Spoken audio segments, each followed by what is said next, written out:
And we'll wait for the attendees to come in.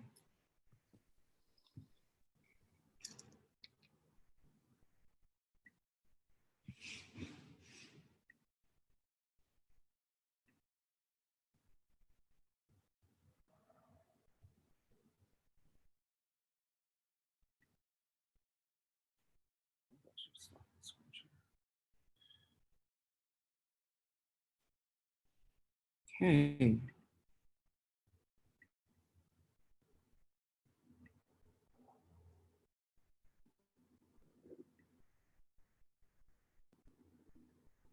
So hello, everyone.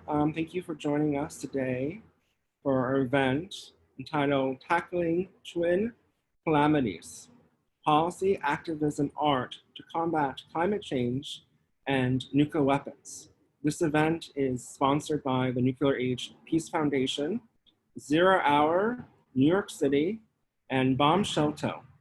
We also would like to highlight this event is co-sponsored by the Permanent Mission of Kazakhstan to the United Nations. So I just would like to highlight all of our fantastic speakers that we have for today. We have a wide range of individuals, starting with the ambassador, then Alexander Bell from the Center for Arms Control and Non-Proliferation, then Milik and Jasmine from the National Nuclear Commission of the RMI. Then we have Dr. Ivana Hughes of Columbia's K=1 Center for Nuclear Studies, and Phoenix, a member from the West Oakland Environmental Indicators, Ashish Wuli, who's an activist, Runa, who is an environmentalist fashion designer, and she's a co-founder of Peace Activism, and then Shawad McWhorter, who is a designer and researcher, and has been really looking at the intersection and the relationship between these two subjects. So first, I would like to introduce the ambassador of Kazakhstan to the United Nations, who will provide introductory remarks.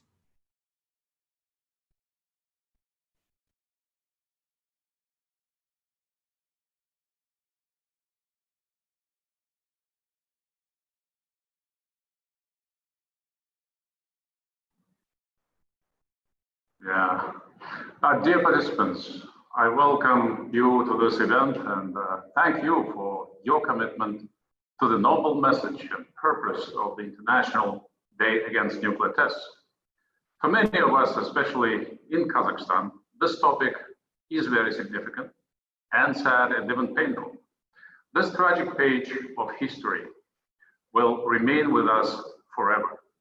The consequences of nuclear tests deeply impact human lives and the environment for decades and generations.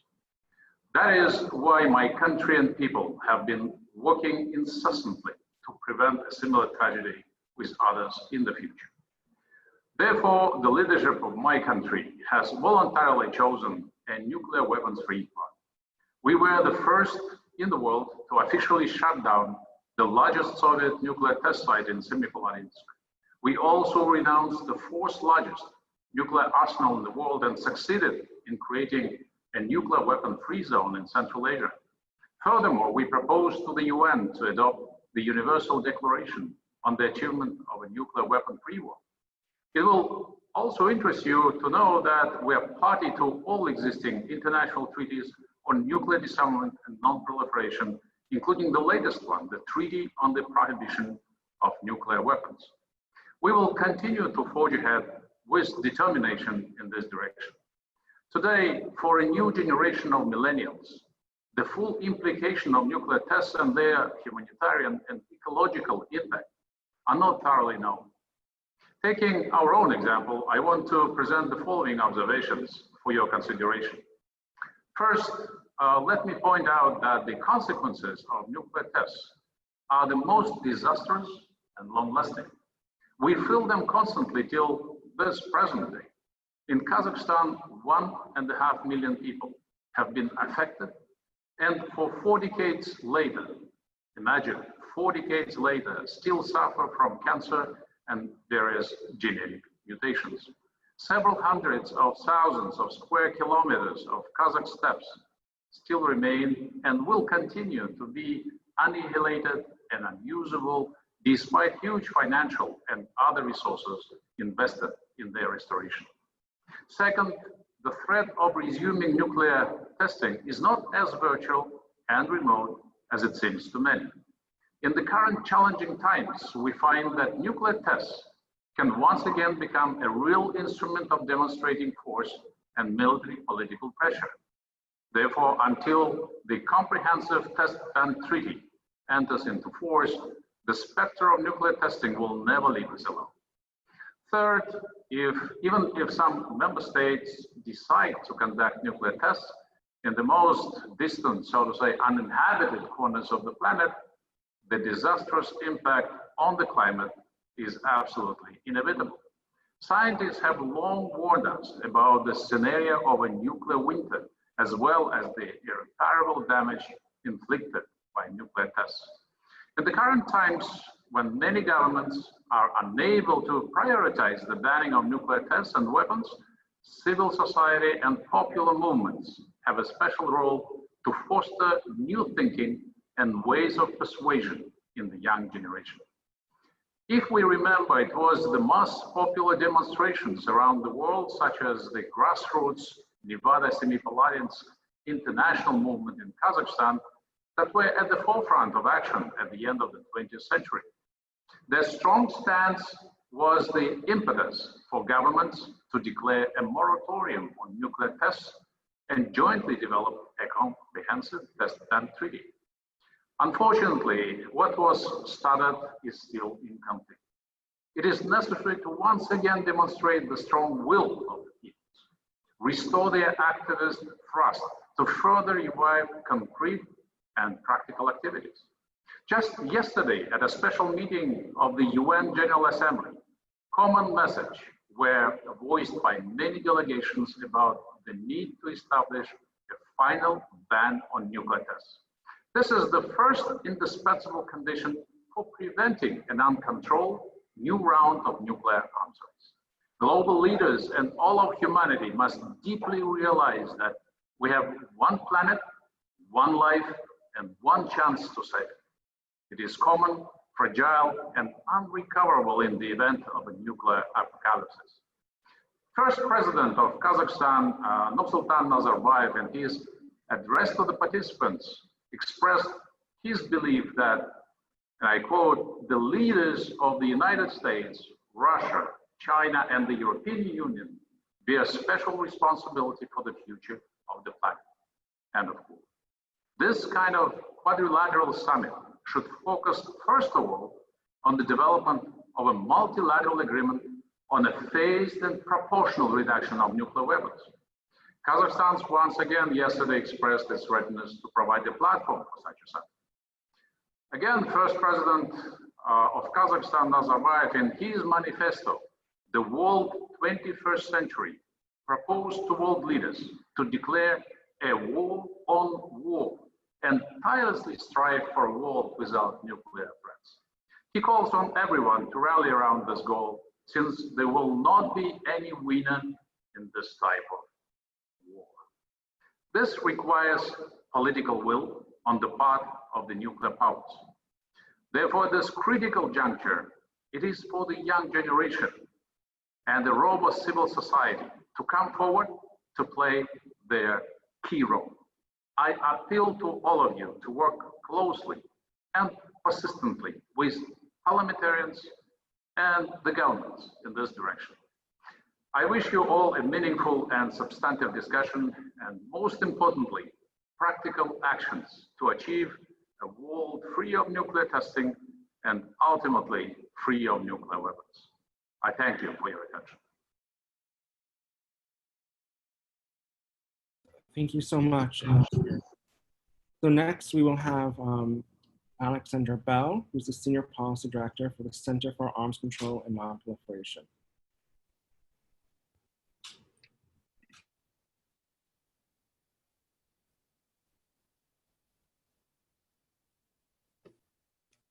Hi, everyone. Good afternoon, and thanks so much for having me here today.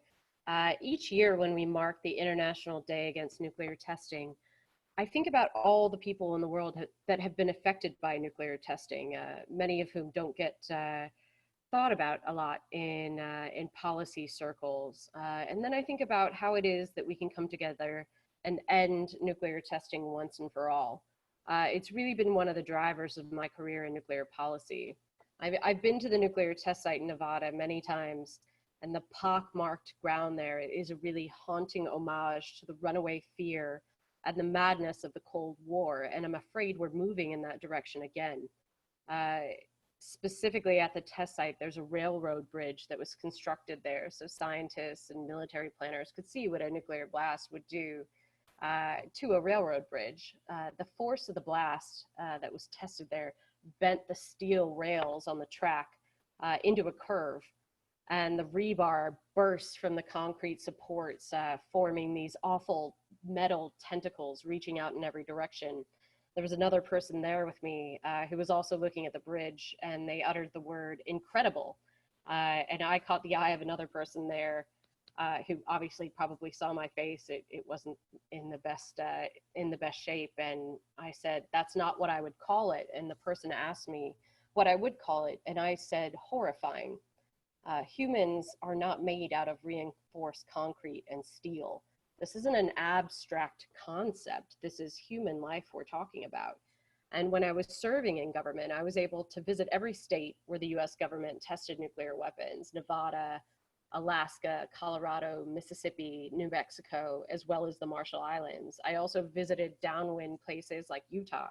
And at all of these places, I had the honor of listening to people who were affected by nuclear weapons testing, many of whom are still suffering, many of whom have not received the compensation that they deserve from suffering at the hands of the US government. And this goes for countries around the world that have suffered nuclear testing, not just the United States.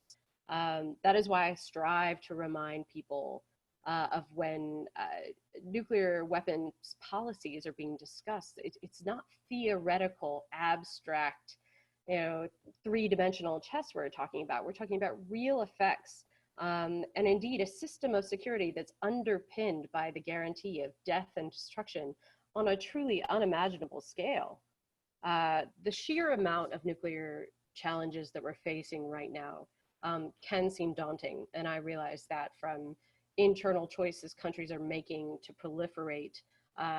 Internally, countries considering moving towards a nuclear weapons capability, various regional proliferation challenges, the fact that arms control seems to be crumbling before our very eyes. I know it seems daunting, but there are things that we can do. They're distinct and necessary tasks, like the entry into force of the Comprehensive Nuclear Test Ban Treaty, that we can work on together, that we can achieve if we're all moving in the same direction. That will require, of course, US ratification of the Comprehensive Nuclear Test Ban Treaty. It's something, the political process of that is something I think about a lot. And I really think that we have a strong case to make here in the US, particularly in the wake of recent reports that the Trump administration was considering a nuclear test for demonstration purposes. That certainly, I think, scared people enough to start re-engaging in this conversation. Leaders in and around Nevada understanding that if we don't do something to permanently end nuclear testing, this will constantly be a threat that we're facing. And the two technical factors that really derailed ratification here in the US back in 1999 are no longer issues. This treaty is verifiable, and the United States of America does not need to test nuclear weapons in order to maintain a safe, secure, and effective nuclear stockpile. But in order to get that message through the partisan fray, we're really going to need citizens to stand up and speak out and demand action from their leaders. We need help building support in those states where explosive nuclear testing took place, or states that were subject to downwind effects of that testing. This process is going to be tough, no doubt, but it is worthwhile and it is necessary. And of course, other Annex II states, they don't need to wait for the United States. I like to remind them all the time, nothing is stopping you from going forward with your ratification programs. So the international community and citizens in those countries should be pushing China, India, Pakistan, North Korea, Egypt, Iran, and Israel to go ahead and ratify the Comprehensive Nuclear Test Ban Treaty as well. As long as testing is possible, none of us are safe. And as long as testing is possible, we will not have the safeguards in place that we need to safely and eventually eliminate nuclear weapons. So as we mark the International Day Against Nuclear Testing, I hope that next year at this time, we will be a little bit closer to ending nuclear testing once and for all. And that will be because the people on this call and people around the world demand that our leaders finally decide that nuclear testing is bad for their countries, it's bad for the world, and it's bad for our future. Thank you. Thank you so much, Alex. Next, we are going to focus on next we will focus on the legacy of nuclear testing in the Marshall Islands. So we have 3 presenters. They are Malika and Jasmine, who are interns at the National Nuclear Commission of the Marshall Islands, and Dr. Ivana Hughes, who's the director of the K=1 Project Center for Nuclear Studies at Columbia University. So I propose that first we can hear from the young Marshallese youth who will share their experience and the legacy of nuclear testing in the Marshall Islands. The floor is yours.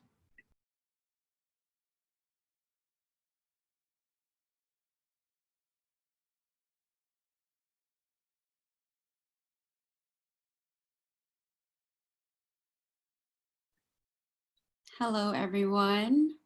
Hi, my name is Jasmine Alec. I am a first-generation Marshallese American located here in Portland, Oregon, where I was born and raised by my 2 parents who are both Marshallese immigrants.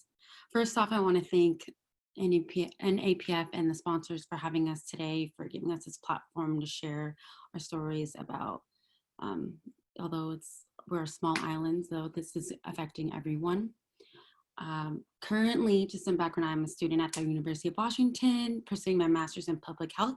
And as Christian mentioned, I'm also an intern with the Marshall Islands National Nuclear Commission. This is where I've been learning majority of the details regarding my nuclear legacy, as I did not hear any of this in my public school system.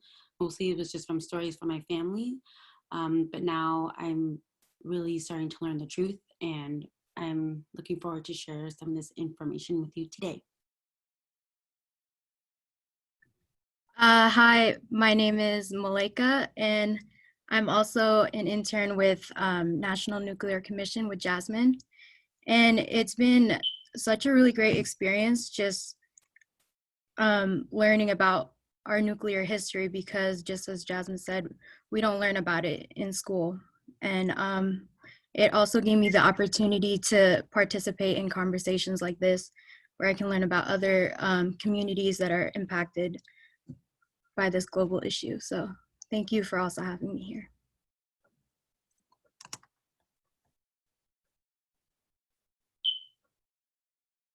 For time's sake, we're just going to go over the Marshall Islands nuclear history like very briefly.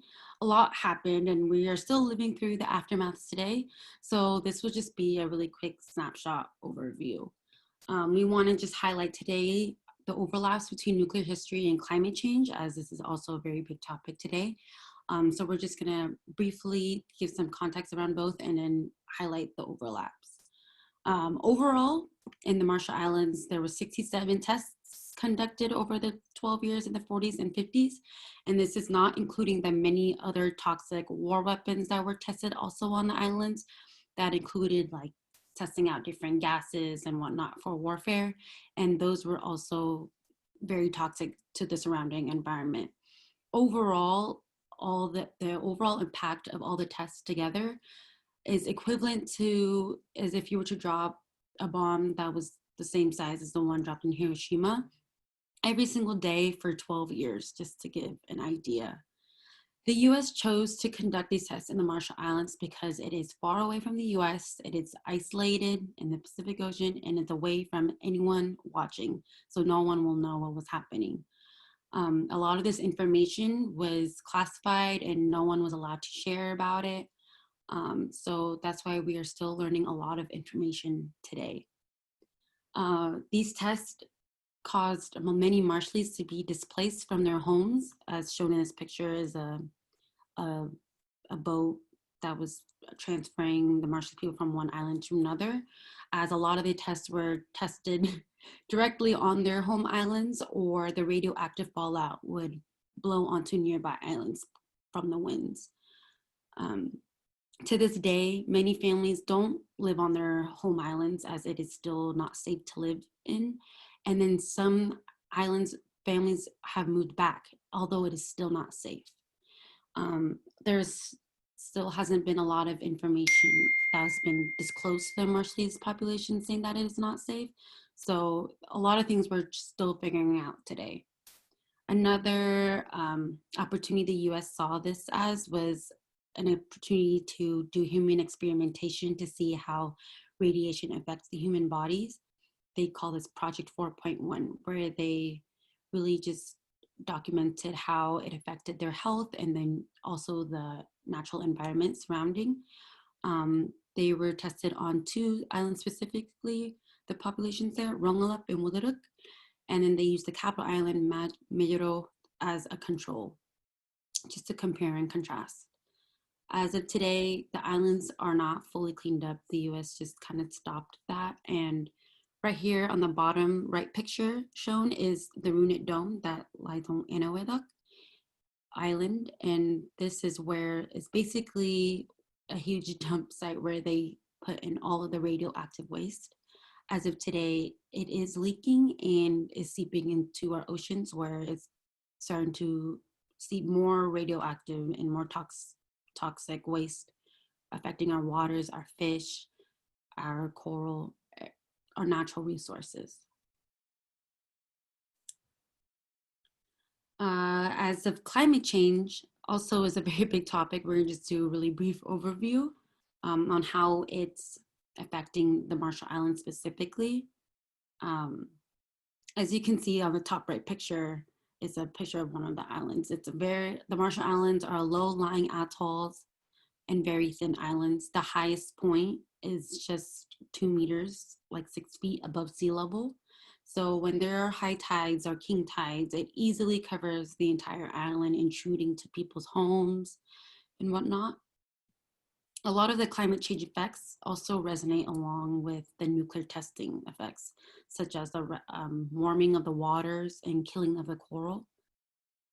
Climate change and nuclear testings, there is a lot of overlap than not. Even though they seem like very different topics, there are a lot of similarities.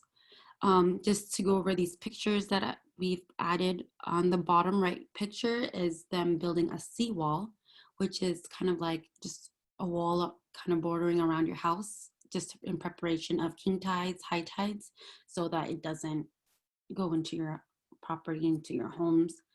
And then as you can see on the bottom left picture, a lot of our grave sites are along the coast, and they're starting to be washed away from the rising sea levels.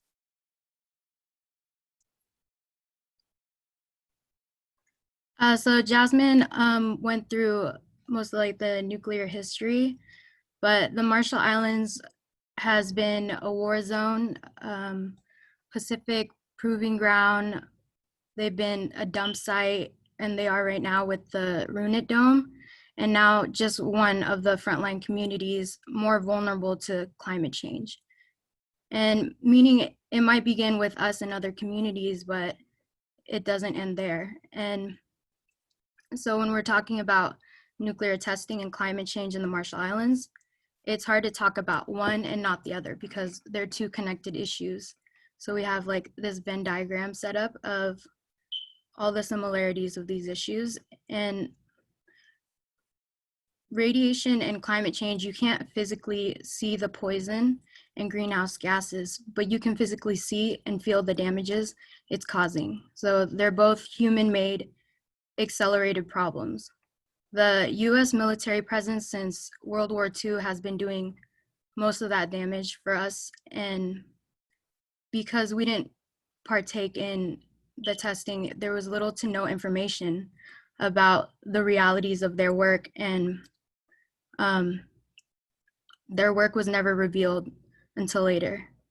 So radiation and climate change, they're like created enemies, and all trying to work against nature. It's not natural.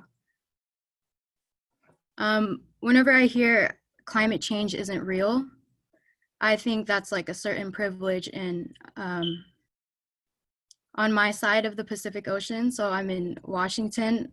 I don't see any of those climate change effects, but when I go to the other side and I visit home, Marshall Islands, everything is different. Like every time I visit, the water gets warmer, the air gets warmer. There's waves that are getting rougher, the seawalls are getting higher.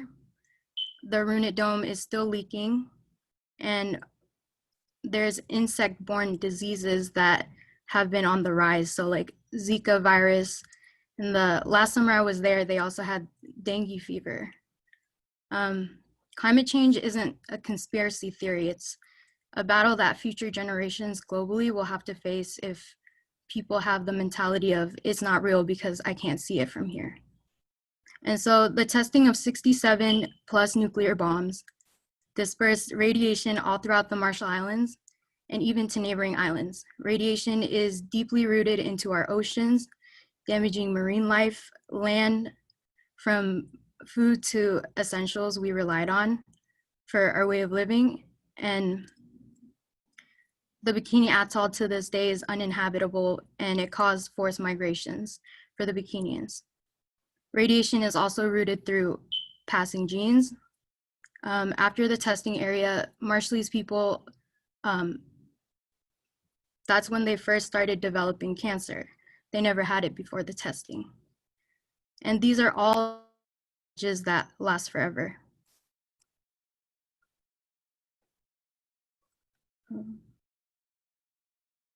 Sorry. And so this can continue heavily if we really do decide to go with more nuclear testing and in further pushing up that trend of climate change.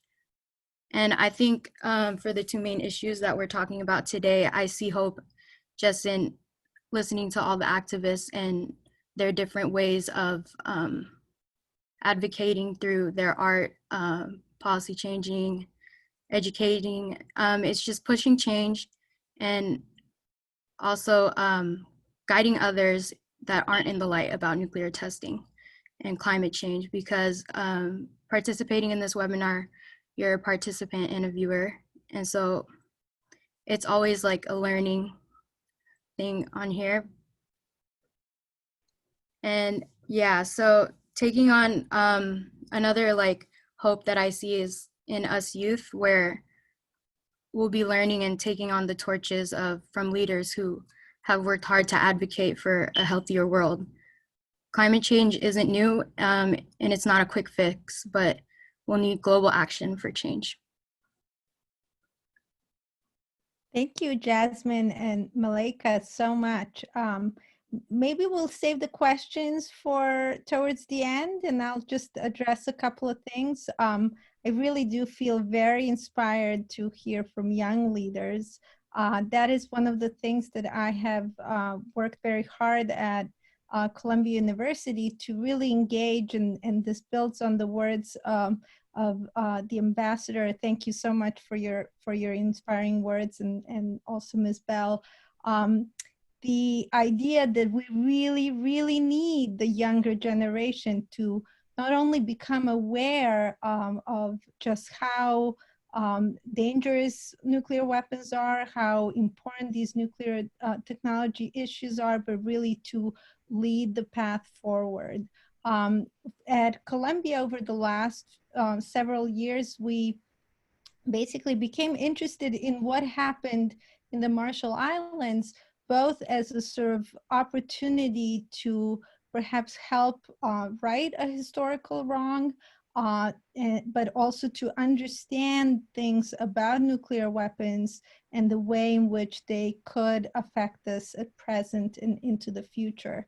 And I can tell you from the scientific perspective, so our goal really was to go in and learn about the radiological conditions that are present now, many decades later. So It has been over 65 years now since the infamous Bravo test, which happened in 1954, and which in and of itself was 1,000 times more powerful than the Hiroshima bomb. And this is, of course, the test that Jasmine and Malika were referring to, that spread so much fallout not only onto Bikini Island, which had been inhabited prior to the testing, but also to neighboring islands where people were living at the time. And I can tell you from the scientific perspective that what Jasmine had in her slide is absolutely dead on correct. That island is not ready to be resettled. People still cannot go there. And one of the things I find especially heartbreaking is that as the Marshall Islands is confronting the issue of climate change, Bikini Island happens to be one of the highest lying islands. It could be one of the islands that is least impacted by climate change, and yet it's not inhabitable because the radiation levels simply are too high. They simply violate all sorts of limits and guidelines for radiation presence, in particular in the food, but from other sources as well. So again, just to underscore the points, we need the young people involved in this, and we need the lessons from the Marshall Islands and Kazakhstan and Nevada and really throughout the world to recognize that these are not just things that happen and are then over with, but they do really have long-lasting effects. We need to right the historical wrongs, but also make sure that this doesn't happen in the future. So thank you to Christian for organizing this and for including me and our young Marshallese leaders in this discussion. Thank you so much. And I thought it was a very powerful presentation. And we'll do Q&A at the end of the webinar. Shifting gears, we're going to focus now on activism. We're going to focus on environmental activism. So we have a really great panelist. Their name is Phoenix Love Marti, and who is an artist, activist, and environmental justice organizer living in Oakland, California. They have worked on environmental, racial, and social justice campaigns around the world, including anti-nuclear organizing in Japan and India, homeless advocacy in San Francisco, and multiple civic engagement and political campaigns throughout the Bay Area. They will also be presenting a short presentation by Ashish Ruli, an activist from India, who unfortunately, because of connection issues, will be unable to join us, but has prepared a statement that will be read. So Phoenix, the floor is yours. Thank you so much, and thank you for having me here today. Again, my name is Phoenix Armenta. I'm a climate justice organizer based in Oakland, California. So this week in Oakland, we are experiencing the worst air quality in the world as fires rage all around us throughout California. Many of us have been told to prepare a go bag in case we need to be evacuated, and many of my friends have suddenly become climate refugees. For those of us who've been working on these issues, it is obvious that the effects of climate change are bearing down on us. The urgency of action cannot be understated. It is imperative that people around the world start changing their consumptive patterns that have led us to an increasingly warmer world. In addition to the fires, Oakland is faced with toxic chemicals, a legacy of businesses and military that have left toxins all across our shoreline in our low-income communities. This is a result of our extractive economy that has seen that we have taken from the Mother Earth. We have used its resources to make various technologies that have had several negative consequences, and we have forced low-income and indigenous communities to be the main brunt of those people who are bearing those consequences. This is true with nuclear technology as well. So in nuclear technology, when you're talking about nuclear weapons or nuclear power, that people are hurt from the moment of extraction to the moment of detonation. So in my experience, I've had the opportunity to live in Hiroshima, Japan. where I met several people who were affected from the original first bombing of nuclear weapons. Talking to these folks about their experiences horrifying. That's really the only statement you can say. And once you've heard these stories, you really know you don't want this to happen to anyone else in the world. Unfortunately, it is happening all across the world through nuclear testing, through uranium mining. In my experience working in Hiroshima, I was able to meet activists and organizers from all over the world dealing with the nuclear fuel cycle in different areas. One of those was working with the residents of Jadagota, India, where I met Ashish Bareilly several years ago. In Jadagota, they are indigenous to India. If you know, 90% of uranium mines are on indigenous land. And even though they are dealing with supplying a large portion of the material for the nuclear weaponry and nuclear energy in India, they are very poor, and they don't get any of the positive effects of this at all. They have issues with electricity in their community in spite of the fact that they're supplying for nuclear energy. And they have multiple effects such as cancers and birth defects in their whole community. I want to read from Ashish Bareilly's presentation so you can get a little bit of understanding of what they are dealing with then. So he says, currently India has 22 nuclear reactors with a total capacity of 6.7 megawatts, which supplies only 3.22% of India's electricity. India plans to increase nuclear energy by 27.5 gigawatts by 2032, which means that there will be more exploration of uranium mining in India for import of uranium from other countries. The place where I live is called Jadagota, which is home to India's first uranium mining in India since 1967. For the last 53 years, a total of 3 tailing ponds have been constructed where lethal radioactive waste is dumped, and is just 500 meters away from my home. We are living very next to the dumping yard of dangerous uranium waste. Presently, indigenous people of Jadagota are suffering from various health problems. Not just people, but has also affected the air, water, and its biodata diversity of the local, as well as local people of fighting against these happenings. But the government continuously denies the fact that radiation is dangerous. The whole world knows how dangerous radiation is and nuclear weapons, but the government of India does not accept it. The root cause of all these nuclear problems is rootly connected with uranium mining, and I request for support for everyone to put pressure on the Indian government not to continue with uranium mining anymore. Lots of anti-nuclear activists have been put with sedition charges, which according to the Indian government means fighting against uranium mining and nuclear weapons, and an act of anti-nationalism and terrorism. We all need your support. So in my work, we believe that when you help the most vulnerable in the communities, you help all people. And as we say, an injury to one of us is an injury to all, and there's no way that we can go forward with nuclear technology and not hurt all of us. I mentioned that many of my friends have become climate refugees, and we know that in the future there are going to be more and more climate refugees. We can expect that there's going to be some resources that are scarce, and that there could be conflict over those resources. And unfortunately, it seems very plausible that those conflicts would be fought with nuclear weapons. We cannot afford to live in an irradiated world. Radiation from Fukushima made it to my city. Depleted uranium that has been dumped in the Persian Gulf has made it all around the world. It's time for us all to join together to start fighting for the elimination of nuclear weapons.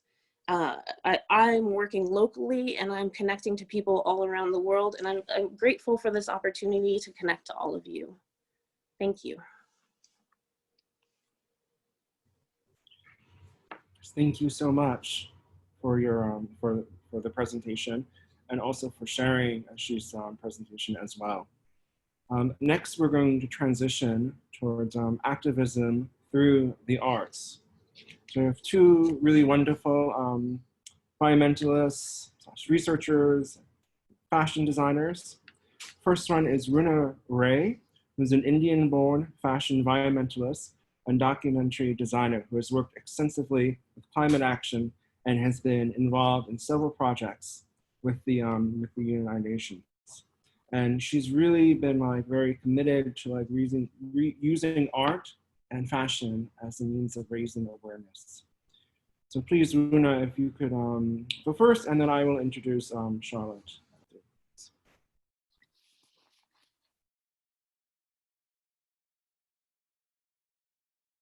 Hello. Hi, everyone. Am I audible? Yes, you are. Okay. First of all, thank you so much. I would like to thank the Nuclear Age Peace Foundation, Bomb Shelter, Zero Hour NYC, the permanent representative of Kazakhstan to the United Nations, Mr. Kairat Umrov, distinguished guests, and other members of the panel. I'm Runa Ray. I'm a fashion environmentalist, and I've always used art as activism to educate the public and advocate for policy change. I'm going to start a share screen right now, which will, one second, yeah. Okay, so now the slides that I'm going to be sharing is the kind of work that I've done where I've used art as activism. Climate change is one of the most defining issues of the moment, from rising sea levels, shifting weather patterns, and unprecedented flooding. Climate change is global in its scale. As a person concerned with the environment, I've always used fashion as a medium to educate and help people to make better choices for the planet. My involvement with fashion and the environment started more than a decade ago. It was where I advocated for climate action and used art through public interaction and public exhibits to engage with people and help them understand the social, environmental, and political challenges and help them and get them to commit to peace and justice. For me, every little action for the environmental justice was a step in the right direction. My displays of origami depicting zero-stitch clothing, which negated carbon footprint of the machines, and the exhibitions at the United Nations focusing on the SDGs 13 and 14, the pictorial representation of the bleeding flowers, destroyed forests at the New York Fashion Week managed to raise awareness and help amplify climate change. This activation for the climate ultimately led me to interlace humanity, peace, and the environment. Because ultimately, if you look at it, climate change and nuclear war are extraordinarily interlinked. With countries having their own nuclear weaponry, any conflict that arises from climate change due to food and water supplies dwindling will have governments come under ever-increasing pressure to meet the vital needs of their population. And this can set off a nuclear war in uncertain circumstances, giving the tensions that could arise from such situations. Systemic racism and discrimination is also linked to the environment. Environment racism is rampant, where marginalized people, low-income countries, and communities of color are disproportionately impacted by polluting industries. It is these interlinkages that make us see the concerns of nuclear war, climate change, and environmental prejudices as a whole. It was then when I started the dialogue, which is a platform for social and environmental concerns, a platform where people could have their voices heard world over. As a nonprofit, my organization uses art in all its forms to encompass a diverse range of human activities and ways of expression, including music, film, literature, sculptures, and paintings, where we invite people of different spheres of society to partake in art and its expression towards peace. One example was where we created a video where we had people in the fashion industries of different faiths working on different garments. And the question that arose was, it is a Muslim dyer and a Hindu tailor, and would you still wear it? Would you still wear the garment made by people of different faiths without knowing that they made it? Another example of my fashion activism was when I traveled last year to Kashmir during the lockdown with a hand-painted kaftan to the Indo-Pakistan border. India and Pakistan are nuclear countries that have been in trigger mode for decades. And it is suggested that even a limited war between the two could cause unprecedented planet-wide food shortages, and probable starvation lasting more than a decade. Experts have long regarded Pakistan and India the most dangerous players because of their history of near continuous violent conflict over territory and other issues. It was here where I presented my token of peace. It was basically it was the national flower of India, which is the lotus, which you see on the right. And then you had the national flower of Pakistan, which was the jasmine that you see on the left. And the kaftan is a common garb that is worn by both the countries. And this is what I presented over the barbed wire that actually separated India and Pakistan. And here you can see me standing with the border guards. And I think the garment was very, very well accepted. This is again the garment on the barbed wire where you can see the partition of the two countries, which is really, really touching and extremely sad to be a part of this entire scenario. Art, this is a wall at the United Nations, the Berlin Wall. And the reason I'm showing you is because you can use art in different forms, because art can evoke in you different emotions depending on its expression. And it's also important in its non-verbal communication. It can help greatly in public campaigns and general awareness, raising and instilling beliefs and values of a sustainable society. We must harness its power to mobilize and inspire people, to multiply its initiative, and help amplify the impact it has for tackling the twin calamities. I would like to conclude by saying that the risk of nuclear war grows as long as nuclear armed states are threatened by climate change. We cannot slow global warming without slowing down the nuclear arms race. Nuclear war and climate change are interlinked, and it's important that peace activists and climate activists work together for joint campaigns. It is only by uniting our efforts in joint campaigns for survival that we can triumph over the destructive forces of these twin calamities, and to use art as activism and advocate for policy change. I personally feel that if the governments put in more money into healthcare and their people rather than the military, we would be waging more peace than the war that's constantly raging. Thank you so much.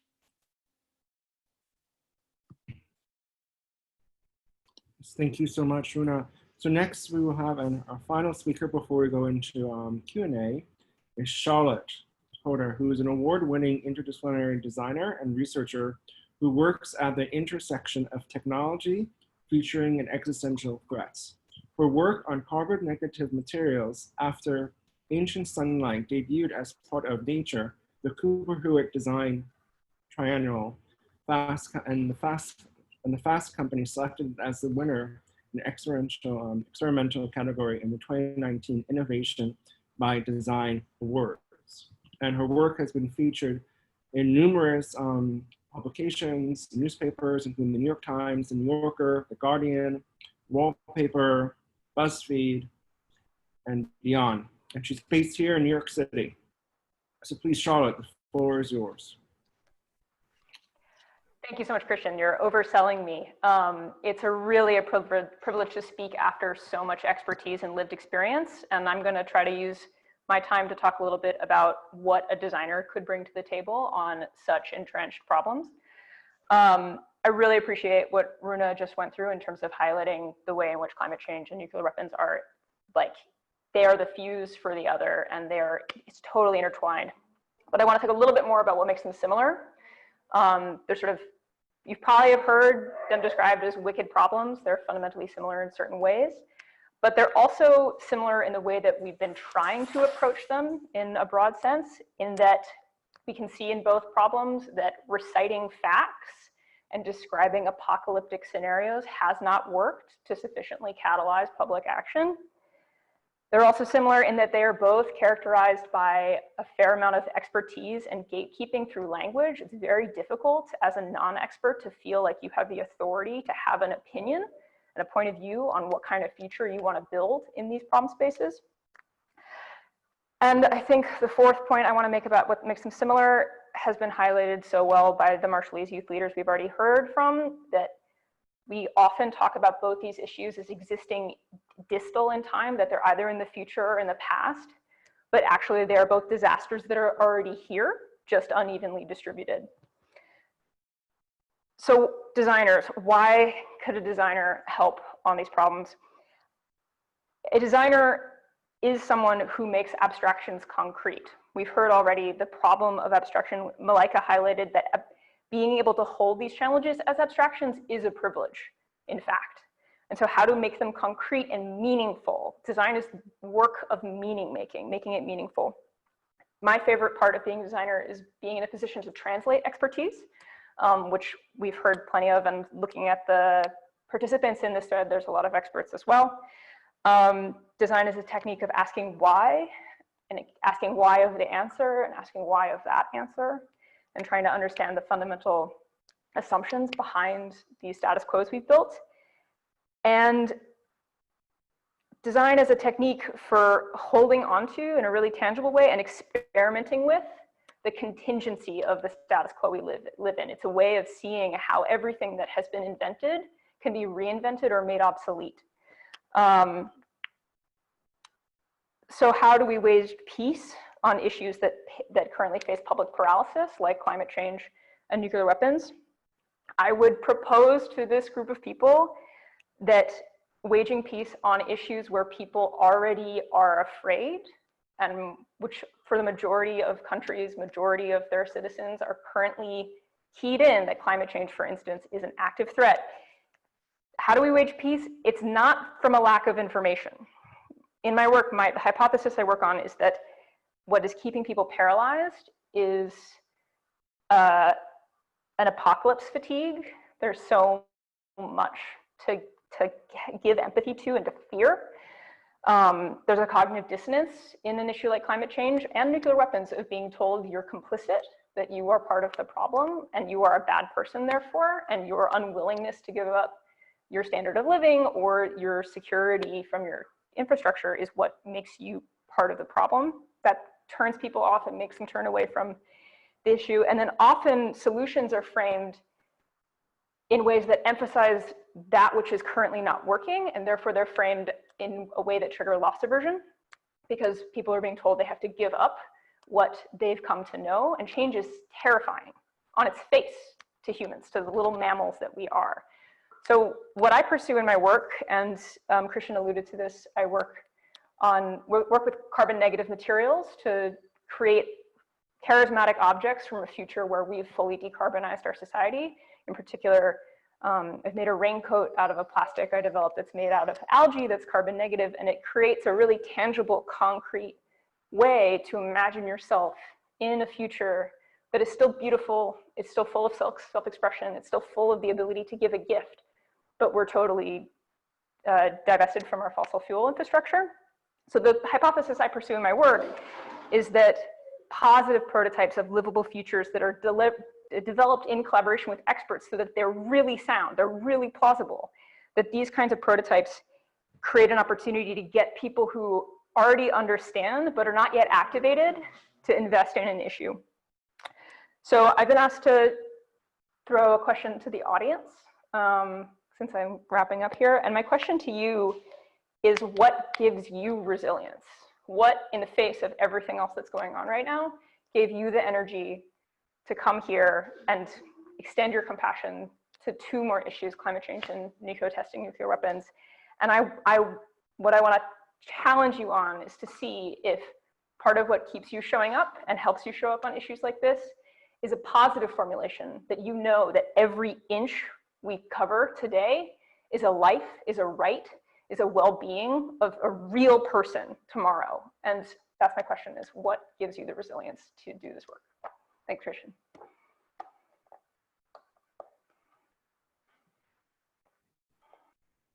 Thank you so much. So now we will open up the floor and have Q&A with all of our great attendees. Please, I think as we have one question by Thomas Nordberg, and then we can go into Charlotte's question about what makes you resilient. And please, if Thomas Nordberg, if you could ask your question, or if you would like me to read it.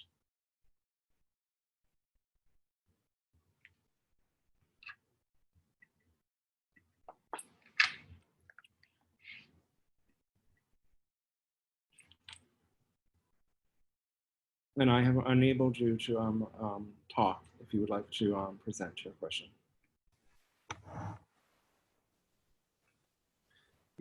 Yes, I was wondering if it's possible to devise a global campaign for countries to join the Comprehensive Nuclear Test Ban Treaty.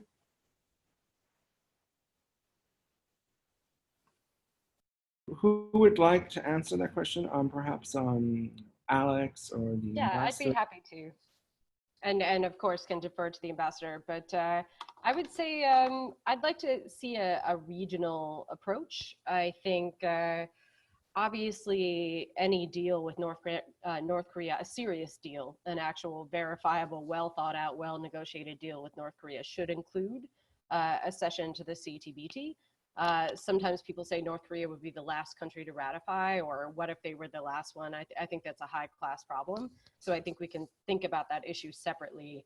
I think the United States needs to show leadership and go ahead and move on ratification. It's in our national security interest. It's in our interest to have nuclear testing ended around the world. So I think the US should move forward on its own, at which point I think a regional approach, for example, China, India, Pakistan, moving together to ratify the same in the Middle East with Egypt, Israel, and Iran. You know, I think there are a lot of creative ideas. I think the leadership coming out of CTBTO has been really strong, and the expansion of the IMS system has given people reason beyond just the testing detection capabilities. The overall scientific marvel that is the IMS system is worth preserving just on its own. But I think there's a good case to be made that we can look at these kind of groupings of states that still remain. And honestly, like I said, it requires public pushing. So often I deal with Congress all the time, and I constantly hear from staff on the Hill and even members that they just don't hear from their constituents about nuclear issues. They don't hear that testing is an issue. And the difference, I think, recently has been in the wake of the reports of the Trump administration talking about testing.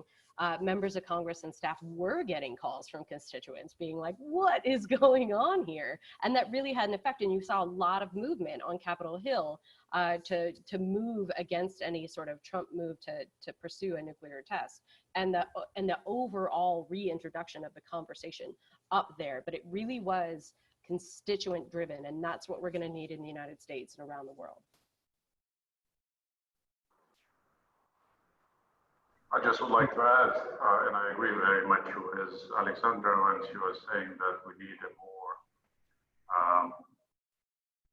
a more activism and more pressure on the Senate if we take US, for example, because in the Senate, actually nothing is moving regarding the nuclear issues. And this is a frozen issue for the US Senate. And if we can really, I mean, not we, but the NGOs and public could really write letters and start lobbying their senators, talking about the necessity for CTBT to be in the force, I think that could be a change. When we're talking about CTBT, how we can really make it working and how we can start this international campaign, why, what are the reasons for that? I should say that until the CTBT is really becoming working, we have a loophole for countries to really test and venture into nuclear testing, because there is no any instrument which can prohibit them from doing that. And it is in the interest of all the countries, especially those like US, India, Pakistan, to have this agreement in place in order not to allow other countries to venture into this kind of business. And if all countries really join in and get CTBT working, then all of us can pressure North Korea or other countries who would like to have nuclear weapons or start nuclear testing.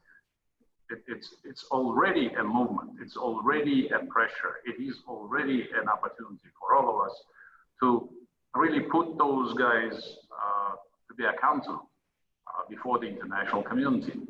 Without this, I don't see any other ways for us to be successful in our campaign to stop nuclear testing. And you know that nuclear testing is the first step towards having a nuclear weapon. So, or modernizing, better to say, modernizing the nuclear weapons. That's why I think that we need really more activity shown by the people talking about this, making evident that we should eliminate any possibility for any countries really do this kind of testing on their own territories. The whole event today was talking against the nuclear test, and saw yourself how important for us to really deal with that issue. So I think that there is enough arguments for us to start working on this issue. So thank you very much for giving us the chance to speak about it, but without that, I don't see that we can be successful. Your voices, your real commitment to that issue could make things different. Because I was ambassador in Washington for 4 years before coming to the UN. And I would say it is very difficult to deal with the Senate in Washington, because they really don't feel any pressure, they don't hear any voices, and they just, it's not on their agenda. And only through the public activism, I think today something could be changed. The moment United States starts moving on that issue, I think the rest of the countries will join in, because everyone is watching how US will behave. And that could be the very critical moment for the CTBT to become effective. So that's what I think is the way for young people to really start the campaign, really start urging, working with their governments to show the political. Thank you. Thank you. There's a question for Alex. I know, Alex, you have to leave very soon. The question is, you noted that one of the experiences you made this issue real for you is seeing the Nevada test site. Can you speak more about this experience and ways to bridge theoretical policy work happening in DC with the lived experiences in the rest of the US? Absolutely. I don't think there's any way to duplicate for the personal experience. It's not only Nevada, going to the Marshall Islands just was an absolutely eye-opening experience for me. And in fact, one of the speakers mentioned king tides. While I was there on Majuro, while I was sleeping, the entire atoll was underwater. I just happened to be in a room up on stilts, and it, just brought to bear the very real effects of climate change. But then also actually going and seeing the islands like Kili, where we put displaced Bikini Islanders, really putting them in a place that's hard for them to access, very isolated. Things that I think that people in DC don't think about when they make choices. And, like I said, all theoretical and on pieces of paper. Out at the test site, the first time I went, actually, I was with a group of men. I was the only woman. And I saw the Sudan crater for the first time, where we had done this underground explosion to do sort of see earth movement. Could we, build harbors, dams, etc. And this sort of crazy idea we had called Project Plowshares. And I saw the Sudan crater, and tears started welling up in my eyes. But of course, I'm with a bunch of men, so I was concerned that, am I going to look soft in here? And I was like, no, this is the kind of horror that I hope that people will never have to experience again. I've been to Hiroshima, I've been to Nagasaki.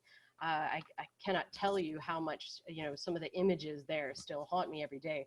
I try to get senators, staff, members of Congress to go on delegations, to go to these various places and see the very human effects. And like I said, I never want to see the disconnection of what it is that nuclear weapons can do and these kind of, ivory tower discussions that we have sometimes in Washington and Geneva, Vienna, where we kind of talk about it in this very sort of anodyne, sterile way. And I was like, no, this is very real, and this will It's quite literally an existential threat. The two existential threats facing this world are nuclear war and climate change, and we're not doing enough on either. And they're both preventable. We can stop these things. We can change our fate. But again, and I know it sounds like a broken record, but that'll really only happen when people really stand up and engage and demand their leaders choose a different path, choose a different direction. We don't have to, keep going down this road where we're going to burn our world up either via nuclear weapons or via climate change. Thank you. And I believe Jackie Cabasso has a question to ask.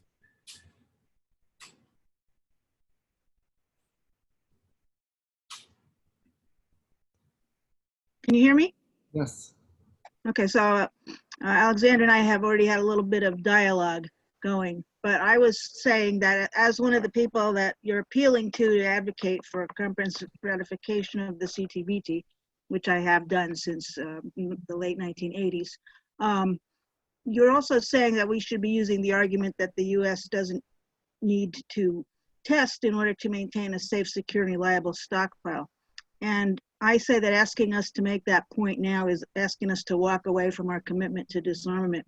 And I'm also asking you to address the very problematic nature of the fact that the United States decided to compensate for the loss of full-scale underground nuclear tests by putting in place this very expensive, elaborate lab-based and supercomputer-based program called stockpile stewardship, which not only allows the US to maintain its nuclear weapons, but also to develop modified and novel nuclear weapons, including the W-84 air-launched cruise missile and W-87-1, both under development at Livermore Lab. W-87-1 actually requires an entirely new plutonium pit, and all of the other nuclear armed states have initiated their own lab-based modernization programs. So stockpile stewardship is not benign, and its challenges must be addressed as part of this discussion.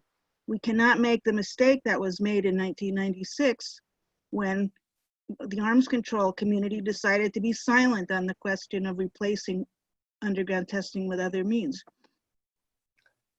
Thanks for your question, Jackie. I spend a lot of time working on modernization issues in Washington. I'm not unaware that the Trump administration and administrations before have used stockpile stewardship program in a way to potentially advance the technical capabilities of certain warheads.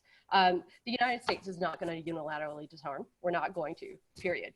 And I am not the only one with an opinion in Washington. There's a complete other side of the argument that quite frankly thinks we should build nuclear weapons, we should test nuclear weapons, maybe we should even use nuclear weapons. Those people exist in Washington too. It is the general consensus that the United States will maintain a safe, secure, and effective stockpile for as long as nuclear weapons exist. It has also been a long-standing principle, except for with this administration, that the United States will pursue in good faith disarmament measures. We have not always lived up to that standard, and I think it's something that we should work harder on. It's something that I hope future administrations will do to reclaim American leadership on disarmament issues. But we will not get to a nuclear weapons-free world without a verifiable ban on nuclear testing. So the path to zero goes straight through a test ban. The countries that have joined the nuclear test ban, Comprehensive Nuclear Test Ban Treaty, support it.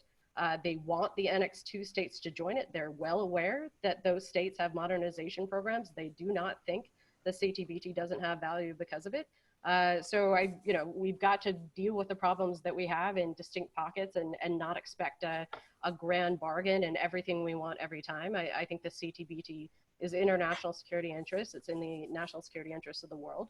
And I think the path to ratification in the US, unfortunately for people who don't support the program, it's an essential part of getting ratification in the United States. And like I said, we're not unilaterally disarming. We just won't. So these step-by-step achievements that we can make, I think it's the road to zero. I know not everybody agrees, but what I'd very much like to see is a permanent end to nuclear testing. The Trump administration's moves recently to talk about a demonstration test, I think is truly scary. And I hope it woke people up to the idea that we have not dealt with this problem. And the only way we can do it is through a global enforced CTBT. Thank you. And I know, Alex, you have to leave. I do have to go. I thank you so much, everybody, for joining. And Ambassador, it's an honor to be here with you. And thanks to Nuclear Age Peace Foundation for putting this on. Thank you.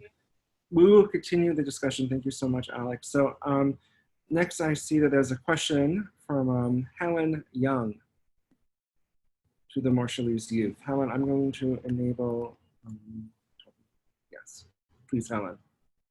Yeah, I just had a quick question for Malaika and Jasmine. I was taken aback when you said that in the public schools, the students are not told about the legacy of nuclear testing at the Marshall Islands. And I was just wondering why that was. Had efforts been made to include it in the curriculum? It's part of your history after all.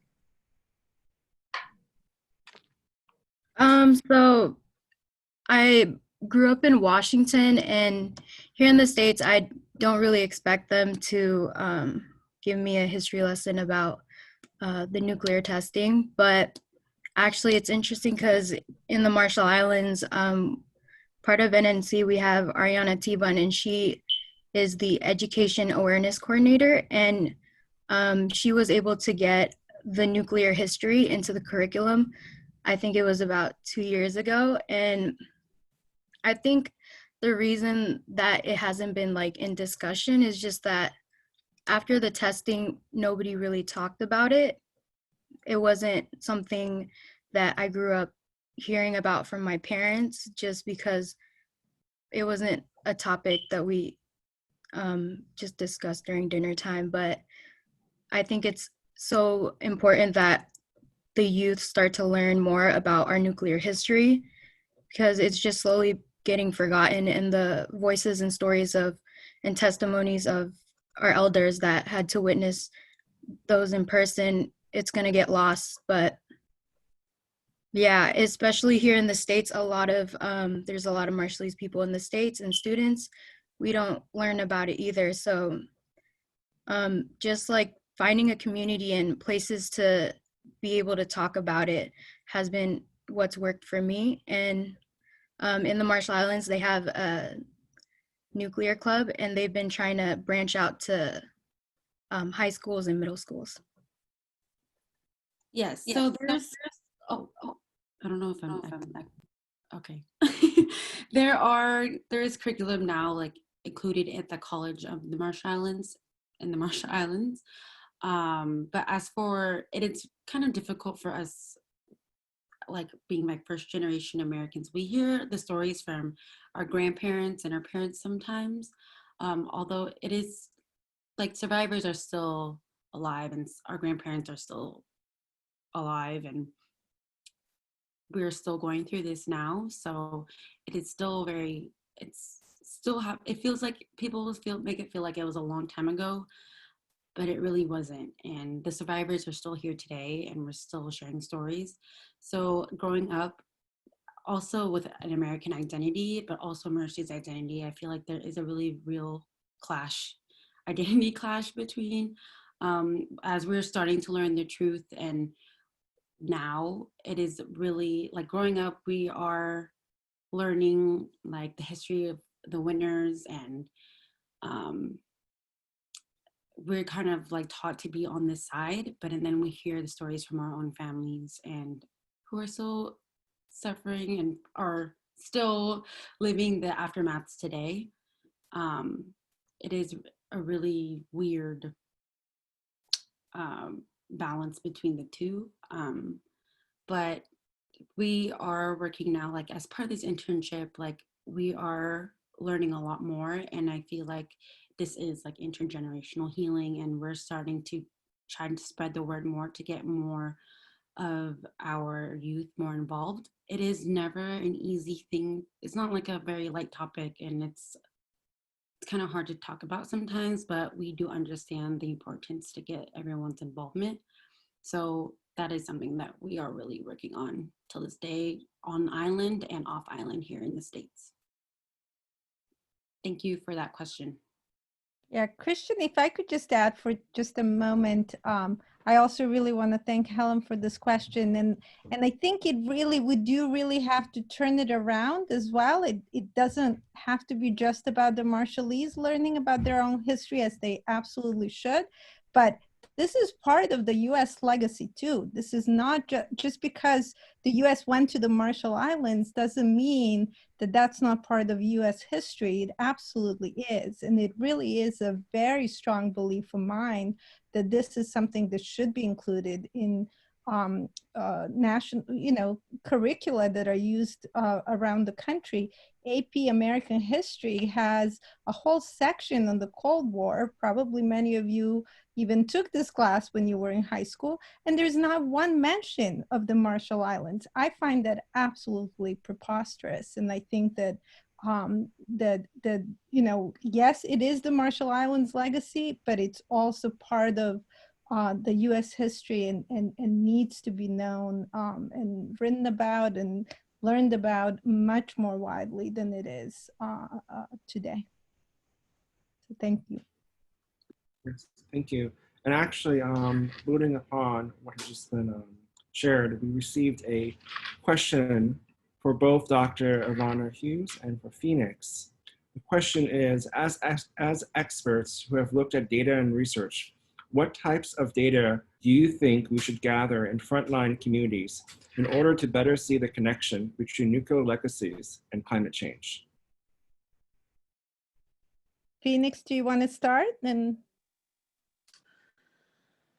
Yeah, that's very interesting because I deal a lot with data, not necessarily related to nuclear weapons, but for example, I mentioned before toxic sites, just the generic toxic sites. So here in California, we have the Department of Toxic Substance Control, and they have an app called EnviroStore, and it has the list of all toxic sites in it. And as part of my work, we're starting to go through and like examine like where did this come from? You know, who started it? Who's responsible for cleaning it up, and how do we address it? And so, you know, I think that we need to have sort of tools like that where we can kind of pinpoint each individual place where like folks have been affected by toxins, by nuclear energy, by nuclear power, weapons, and start actually addressing this site by site and dealing with this on the local level. I mean, starting from the local level, people working on it, but then networking on a global scale to address it across the world.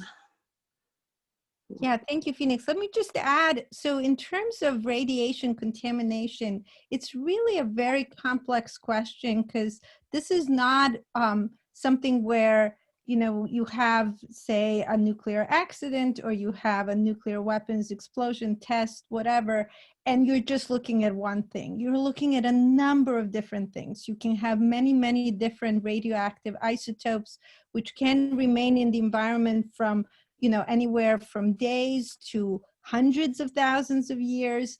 And so you really have to do very comprehensive sort of surveys of what's happening to the environment. And then you're looking at multiple different things.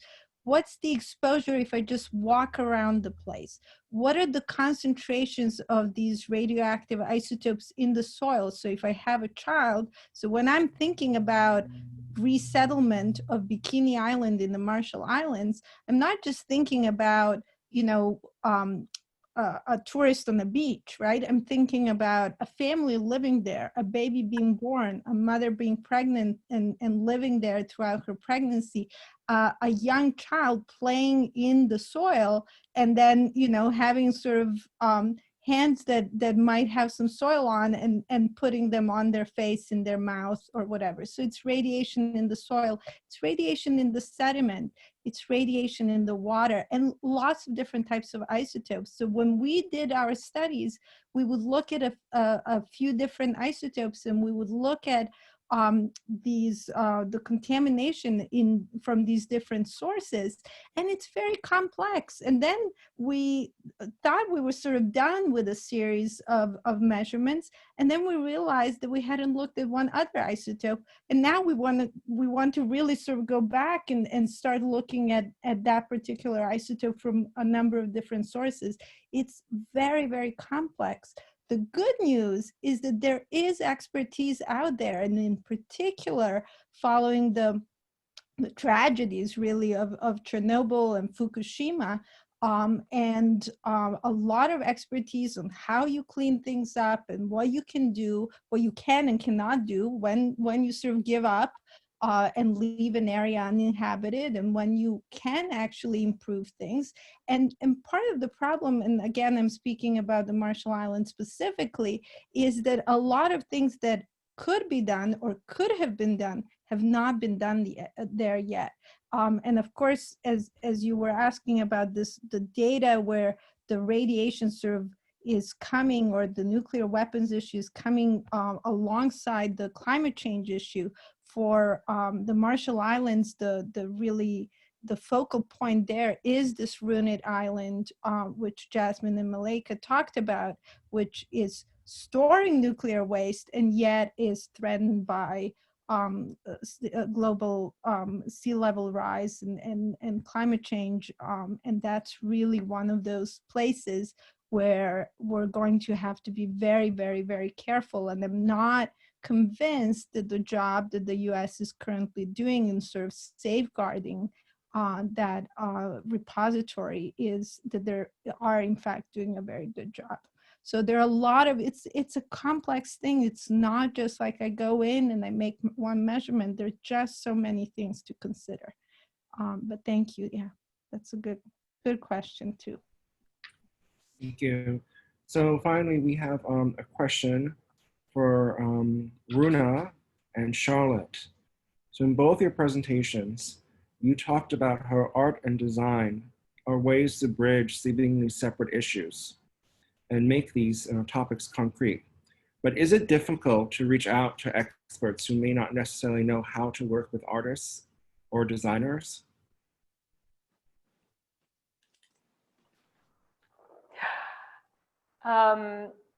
It's kind of yes and no at the same time. It's definitely yes.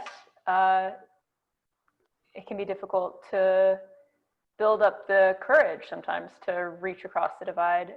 But then also I found in particular with the nuclear community, a welcome hand extended. So I think you have to find your advocate. You should find someone who's more at the table than you are, who believes that your presence has value. And I think you can be surprised by where they can take you if they see value in what you're bringing. So yes, and I think it is difficult, and it requires a lot of mutual respect and patience and trust building.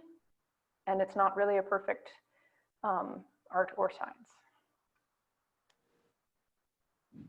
Can I say something? Yes, please, Runa. I think science and art have always existed with each other. There's always a correlation between the two. And I think art is something, if you look at it, even as children, we always grew up with art. It's something that is natural to us. So it's only when we grow up, we probably do not realize the deep connection we have with art. Because when you draw something as simple as, just putting a signature on a paper, you're already giving a commitment. So art can get you to commit to a lot of things. So you do not need to be an artist to partake in art. So if there's any kind of a program that calls you and tells you that you need to be a part of this growing human flag, where we're going to have like probably 1,000 signatures, you're invariably committing to peace. And your signature is a form of art. So you really don't need to know art, but you need to be, open-minded to just join the entire campaign. Thank you. Thank you so much.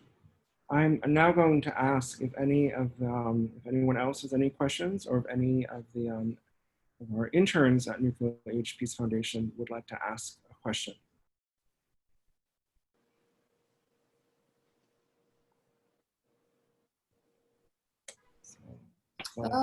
Maybe I have a question for the attendees. So since I gave you all, I showed you the entire kind of fashion activism that was done, would there be any way that you could probably contribute using your form of expression, which is probably not theoretical, not scientific, but something which has an approach to the arts. Is there any way that you guys could probably think of an idea or something of that sort?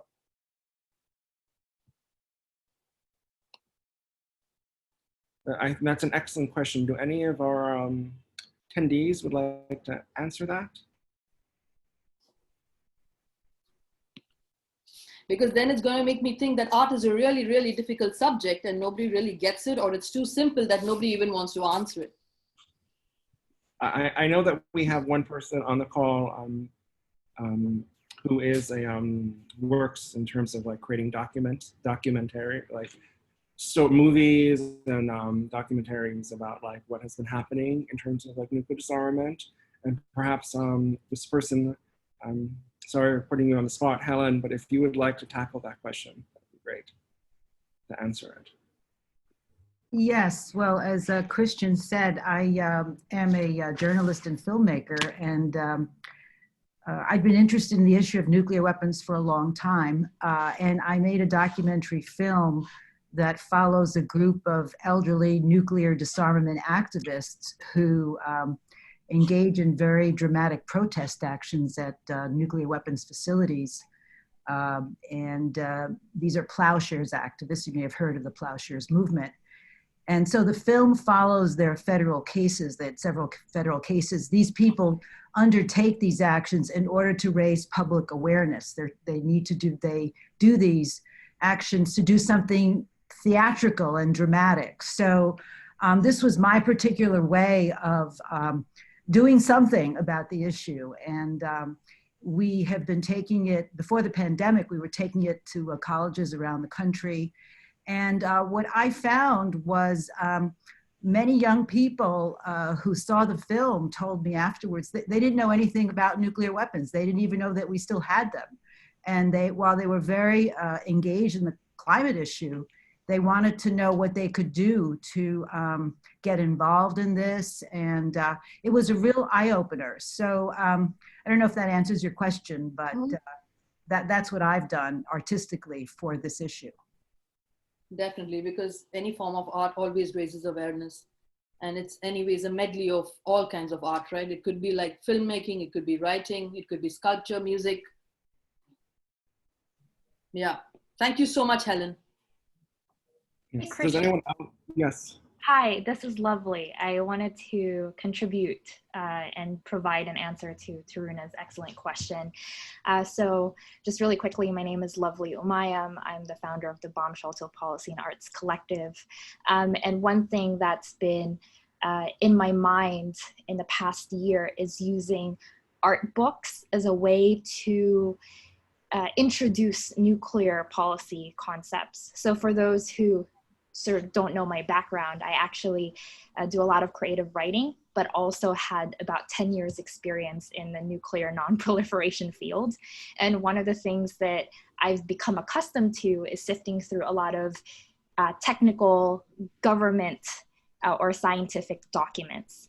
And so I've had the opportunity to collaborate with bookmakers specifically to create these stories, these narratives around nuclear topics, and using that as a way to introduce potential readers to these kinds of research resources.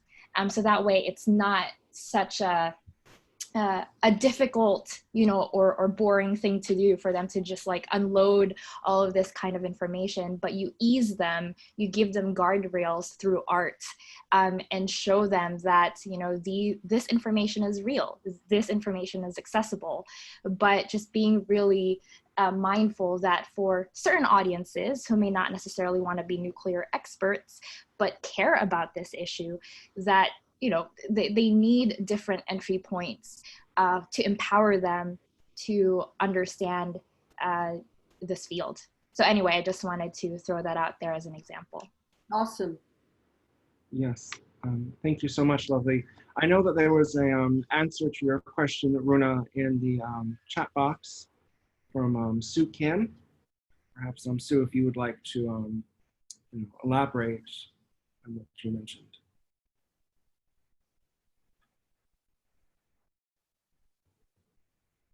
Yeah, I saw the answer by Sue Kim. I do agree that words definitely have power, and pictography has power too. So you do not have to say too much of words, but then your image, like they say, you know, like an image has the strength of probably an entire page. So I do agree. And thank you so much. Yes, I did take a lot of photographs when I was at the United Nations, and I never knew that these pictures would come of help one day, especially at this event. But those were the images that really, really blew my mind, because the way they were left around in, like, you know, like different corners, I had to go by and definitely click them. Thank you so much. Yes, thank you. And we have one more question from Doa, who is our one of our interns at the Nuclear Age Peace Foundation. Doa, would you like to ask your question to the panelists? Yes, thank you. And thank you for joining us today. Your presentations were really interesting and informative. So I have a question about a unique approach to nuclear disarmament. I know that we need a novel approach and that it should be inclusive, it should be intersectional. But I would like to hear from our panelists, why does this inclusive approach, this intersectional approach matter in general? Because we have focused on climate today, but what about the intersection of nuclear weapons and racism, or nuclear weapons and patriarchy? How can we sort of address these ideologies which harm our society in conjunction with our fight against nuclear weapons? Thank you so much for the question. Just wondering who among our panelists would like to answer that.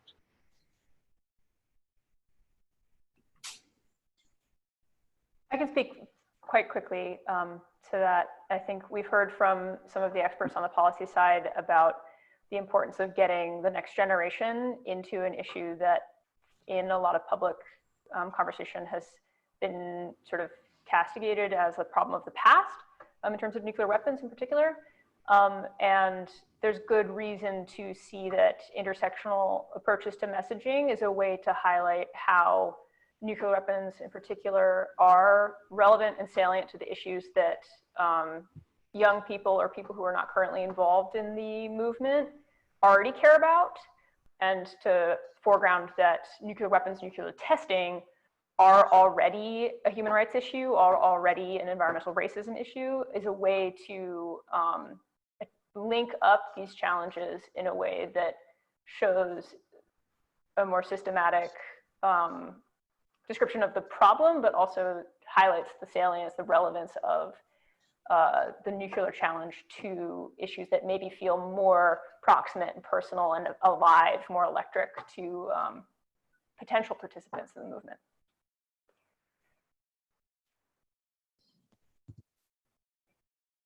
Thank you. Would any of our other panelists would like to comment? Christian, if I may, if we have a moment. So I'll paraphrase, not really quote, but paraphrase a friend of mine, Professor Glenn Alcalay. He's an anthropology professor who spent time in the Marshall Islands as a Peace Corps volunteer, and then later went and did his PhD on the topic of women's health as it related to the legacy of the nuclear testing.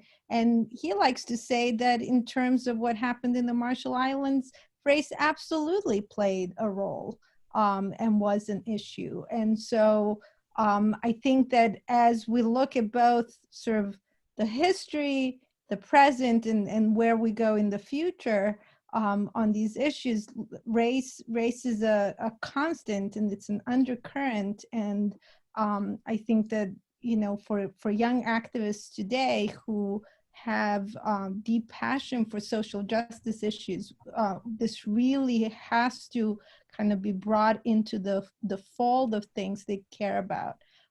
Because related to also things Phoenix was talking about, just toxicity doesn't have to be radiation. You know, how many of us know about communities of color that have been affected? You know, if we're talking just about water contamination in Flint, Michigan, there are so many times that this has all been so deeply intertwined. And of course, the nuclear testing in the Marshall Islands is yet another example. Thank you. If there are no more questions, I would like to ask our panelists, first to thank them for taking their time out to present and to engage, and ask them if they have any concluding remarks they would like to present.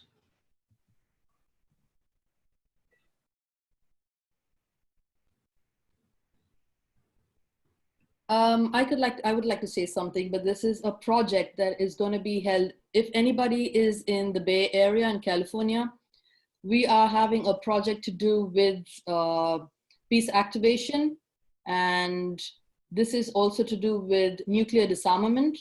It's an art project where we've got a wall that's given to us from the city council. Everyone gets a sheet where they can write down what it means to them to end war.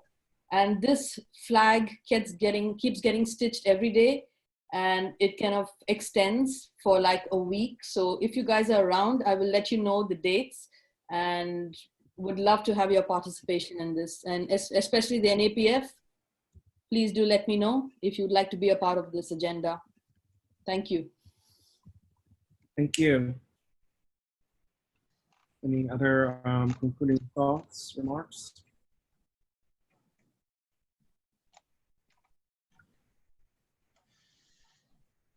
So if not, I would like to thank everyone for spending their afternoon with us and really, engaging in this like really wonderful conversation. We will continue to have these diverse events throughout the year. In the fall, we're preparing to organize different creative events, highlighting an array of subjects as part of our new project called Reverse the Trend, Save Our People, Save Our Planet, which is really focused on amplifying the voices of young people from communities that have been affected by both nuclear weapons and climate change. And it's a joint initiative carried out by many NGOs, including Bomb Shelto, which has been really like a strong leader in talking about nuclear weapons through creative arts and really raising awareness and engaging with both policymakers and activists.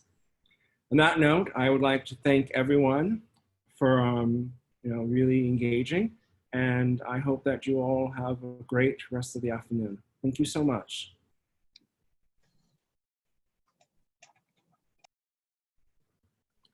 Take care. Bye.